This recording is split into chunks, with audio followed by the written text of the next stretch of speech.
Synopsis of the Books of the Bible. Minor Prophets.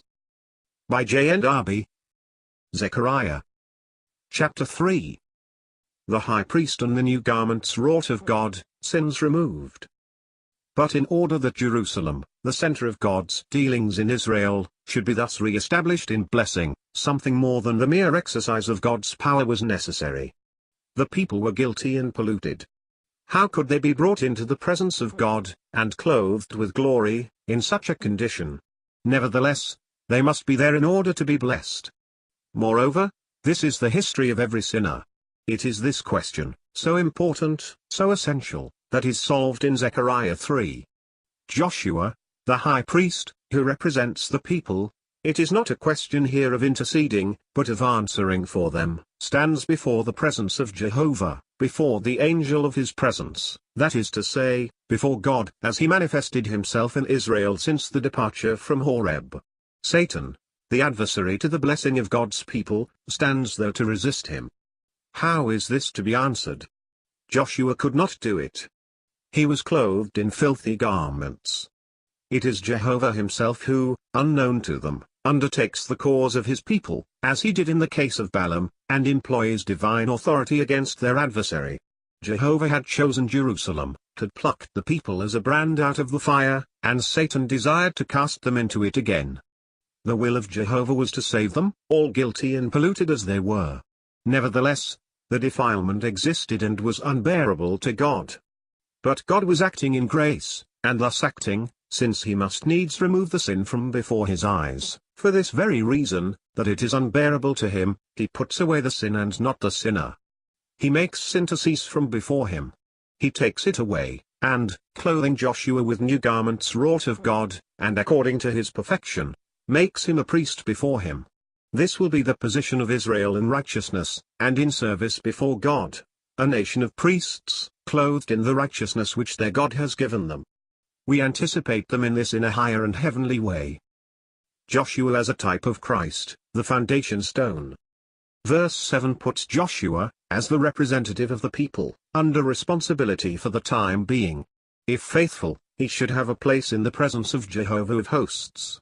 Verse 8 treats him as a type of Christ, having the nation of priests associated with himself in the blessing that shall be accomplished in the last days. The foundation stone that was laid before the eyes of Joshua was but a feeble image of that true stone, the immovable foundation of all the blessing of Israel, of all the government of God in the earth. Jehovah himself stamps it with its true character. It should represent the thoughts of Jehovah himself in his government. It should have, or rather it should be, the signet of God, and the iniquity of the earth should be definitively taken away by the absolute, efficacious, and positive act of God. In this stone shall be seen also the perfect intelligence of God. The 7 eyes shall be there. The eyes of Jehovah. I would add a few words to this expression. In 2 Chronicles 16, we find the eyes of Jehovah represented as running to and fro throughout the whole earth, to show himself strong in behalf of those whose heart is perfect towards him. This is the faithfulness of God in taking cognizance of all things in his ways of government. In Zechariah, the eyes are found upon the stone that is laid in Zion. It is there that the seat of that government is placed which sees everything and everywhere. In verse 10 of the next chapter these eyes, which behold all things, which run through the whole earth, are said to rejoice when they see the plummet in the hands of Zerubbabel, that is to say, the house of Jehovah's habitation entirely finished. In this case, they are not presented as established in the seat of government upon earth, but in their character of universal and active oversight, and in this providential activity, never resting until Jehovah's counsels of grace towards Jerusalem are accomplished, and then they shall rejoice.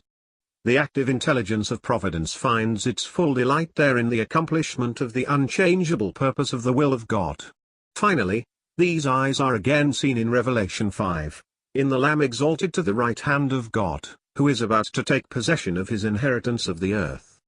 Here it is the 7 spirits of God sent forth into all the earth, for the government is in the hands of the Lamb, although he has not yet exercised it in the earth, of which he is about to be put in possession. Peacefully established by the Prince of Peace, the branch.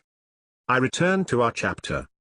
when the seat of Jehovah's perfect government shall be set up in Jerusalem, and the iniquity of the land of Israel shall be taken away, then peace shall be fully established, and each one shall rejoice in the peace of his neighbor, and each one be neighbor in heart to all.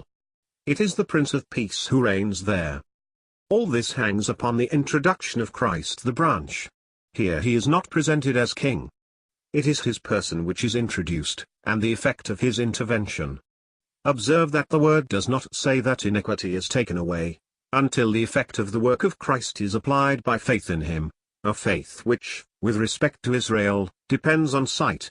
Their hearts will have been previously drawn to Jehovah, as were the remnant by the preaching of John the Baptist, but the peace that flows from iniquity is taken away, and the joy of complete deliverance comes after.